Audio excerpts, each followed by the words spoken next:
So what if season 3 का episode 1 आ चुका है और ये काफी ज्यादा मजेदार लग रहा है, जिसके अंदर हमें ना सिर्फ अवेंजर्स के मेका आर्मर्स देखने को मिल रहे हैं जो कि बेसिकली हल्क बस्टर आर्मर्स ही हैं, लेकिन गामा मॉन्स्टर से लड़ने के लिए साथ ही हमें मेगा हल्क भी देखने को मिलता है विथ गामा ब्रेथ। तो चलिए जानते हैं कि इस एपिसोड की कहानी क्या है। इस एपिसोड के शुरुआत में हमें दिखाया जाता है कि बैनर दौड़ रहा होता है और उसके बगल से सैम आता है कहते हुए ऑन योर लेफ्ट, और उसके बाद से इन दोनों के बीच में दोस्ती हो जाती है, ठीक वैसे ही जैसे मेन यूनिवर्स में सैम एंड स्टीव के बीच में हुई थी। यहाँ पर बैनर उसको बताता है कि वो मेडिटेशन एंड कोशिश कर रहा है अपनी एंगर को कंट्रोल करने का, जिसके रिस्पॉन्स पे सैम कहता है कि अगर तुम लोगों से बात करो और खुद को एक्सेप्ट कर लो तो ये सब खत्म हो सकता है। यहाँ पे सैम अपने थेरेपी के जरिए बैनर की मदद करने की कोशिश करता है और सब कुछ ठीक चल रहा होता है, बट अचानक से एक दिन जब सैम, बैनर और सहरा बोट में ट्रैवल कर रहे होते हैं तो वहाँ तूफान आ जाती है, जिसके वजह से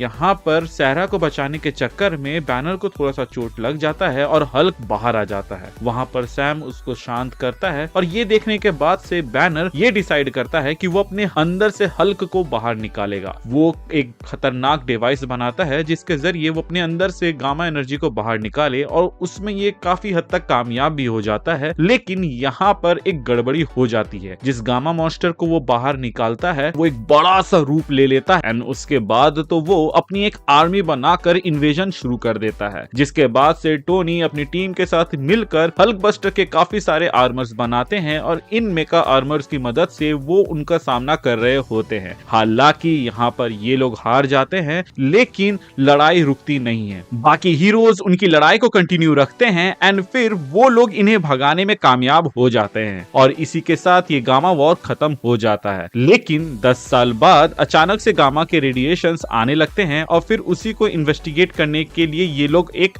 मीटिंग बैठाते हैं, जहां पर सब कोई कहते हैं कि ऐसा हो नहीं सकता क्योंकि उनको तो हम लोगों ने पिछली बार भगा दिया था एंड अगर वो फिर से आ रहे हैं तो ये लड़ाई काफी ज्यादा मुश्किल होगी, क्योंकि पिछली बार काफी मुश्किल से ये लोग यहाँ पर जीत पाए थे। यहाँ पर मोनिका कहती है कि सैम तुमको जाकर बैनर से बात करनी चाहिए क्योंकि वो इसमें एक्सपर्ट है एंड वही इसका सोल्यूशन दे सकता है, लेकिन सैम मना कर देता है एंड मोनिका को कहता है कि चलो मेरे साथ, हम देखते हैं कि जहाँ से रेडिएशन आ रहा है वहाँ पर क्या है। मोनिका उस जगह के लिए निकलने से पहले बकी को कहती है कि बैनर के बारे में पता करो और फिर वो सैम के साथ उस जगह पे चली जाती है। अपने मेका आर्मर में उस जगह पे पहुंचने के बाद इनका सामना वहां पर उन गामा मॉन्स्टर से होता है, जिससे लड़ने में इनकी हालत खराब हो जाती है। फिर ये लोग अपनी फुल पावर से लड़ते हैं और उनको हरा देते हैं और इसी बीच जिस नदी पे वो लोग खड़े थे उसका बर्फ टूट जाता है और ये लोग नीचे जाने लगते हैं। एंड जब ये लोग नीचे जाने लगते हैं तब इन्हें रियलाइज होता है कि जिन मॉन्स्टर्स को अभी इन लोगों ने हराया था उनकी हजारों की तादाद में आर्मी सरफेस की ओर बढ़ रही है। और फिर जब ये लोग बाहर आते हैं तब देखते हैं कि जो एपेक्स है वो इनको ले जा रहा है इन्वेजन करने के लिए। यहाँ पर जब एपेक्स एक बार दहाड़ लगाता है तो ये दोनों पीछे की ओर धकेले जाते हैं, जिससे ये समझ आता है कि ये एपेक्स कितना ज्यादा पावरफुल है। इसके बाद सैम और मोनिका अपने आर्मर को ठीक कर रहे होते हैं और ये अपडेट देते हैं कि वो इन्वेजन के लिए निकल गया है, इसीलिए सारी एवेंजर्स की टीम एकजुट हो जाए। यहाँ पर मोनिका सैम को कहती है कि तुम्हें जाके बैनर से बात करना चाहिए और वो उसको कन्विंस भी कर लेती है। जिसके बाद सैम बैनर से मिलने के लिए एक छिपे हुए आइलैंड में जाता है, जहाँ पर जाते ही वो कहता है कि इससे अच्छी जगह नहीं मिली, जिस पर बैनर बताता है कि ये गवर्नमेंट का छोड़ा हुआ प्रोजेक्ट है और मुझे यहाँ पे अपनी काम की भी चीज मिल गई और यहाँ से सब कोई सेफ भी है। यहाँ पर सैम नोटिस करता है कि एक न्यूक रखा हुआ है, जिस पर बैनर कहता है कि चिंता मत करो वो इनएक्टिव है। इसके बाद से सैम बैनर को कहता है कि जो प्रॉब्लम तुमने क्रिएट की थी वो अभी भी बाहर है और उसे तुम सॉर्ट कर सकते हो, लेकिन बैनर कहता है कि मैं इसमें तुम्हारी कोई मदद नहीं कर सकता, लेकिन मैं तुम्हें ये दे सकता हूँ, जो कि असल में एक पेन ड्राइव था, जिसके मदद से ये जो मेका आर्मर है इनकी जो पोटेंशियल या फिर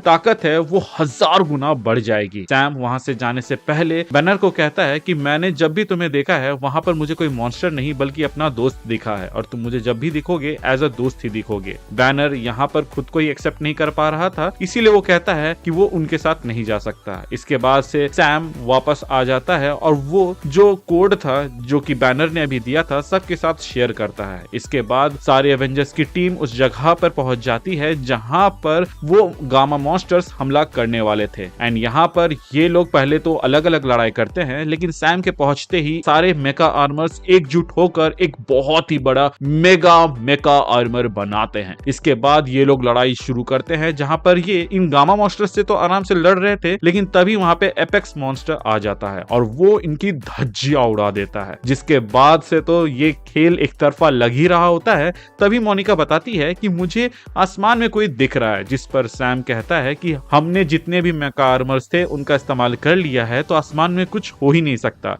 जिस पर मोनिका कहती है कि वो एक मेका आर्मर नहीं है। और फिर हम सुन पाते हैं कि बैनर कहता है on your left captain, and फिर वो ये बात रिवील करता है कि मैंने उस न्यूक्लियर बॉम्ब को फ्रेश गामा कोर दे दिया है, जो कि काफी काम आएगा। जिसके रेस्पॉन्स में मून नाइट कहता है कि ऐसा मत करो, अगर तुमने उस बॉम्ब को ड्रॉप किया तो ये पूरी जगह उड़ जाएगी। जिसकी रेस्पॉन्स में शूरी कहती है कि ये उस जगह के लिए नहीं है, ये उसके खुद के लिए है, वो सब कुछ खुद एब्जॉर्ब करने वाला है। और उसके बाद फिर मोनिका बताती है कि अगर उसने उस बॉम्ब को एब्जॉर्ब कर भी लिया तो फिर वो वापस हल्क से ह्यूमन नहीं बन पाएगा। और फिर सैम कहता है कि ऐसा मत करो, तुम ऐसा नहीं करना चाहते। जिसके रेस्पॉन्स में बैनर कहता है कि सच कहूं तो मैं ऐसा करना चाहता हूं, और वो उस बॉम्ब को ड्रॉप कर देता है। उसके बाद वो प्लेन में कुछ चीजों को एक्टिवेट कर देता है, जिसके वजह से उसका हल्क का ट्रांसफॉर्मेशन होने लगता है। और वो कहता है कि लाइफ में पहली बार मुझे किसी भी चीज का डर नहीं है, और इतना कह के वो नीचे जंप कर देता है। फिर वो बॉम्ब फटता है और एपेक्स दूर फेंका जाता है बाकी गामा मॉन्स्टर्स की ओर। और फिर सब कोई उसी ब्लास्ट की ओर देखते हैं, जिसका धुआं हटते ही हम हल्क का एक मेगा काइजू रूप देखते हैं, जो कि काफी ज्यादा बवाल रहता है। और यहाँ पर जब ये दहाड़ लेता है तो एपेक्स प्रेडेटर भी थोड़ा सा हकबका जाता है। उसके बाद वो एपेक्स इस मेगा हल्क की ओर जाता है और यहाँ पर इन दोनों की लड़ाई शुरू होती है, जो कि काफी खतरनाक होती है। और फिर हम देख पाते हैं कि यहाँ पे जो एपेक्स है वो उस मेगा हल्क के ऊपर भारी पड़ रहा होता है और उसको मार के वो नीचे गिरा देता है। सैम ये देख कर कहता है कि उसको मदद चाहिए, और फिर वो अपने आर्मर के अंदर घुस के हाथ का इस्तेमाल करके एक भयानक सा सोनिक पंच मारता है, जिसके बाद से वो एपेक्स थोड़ा सा बैलेंस खो देता है। इतना में मेगा हल्क खड़ा होता है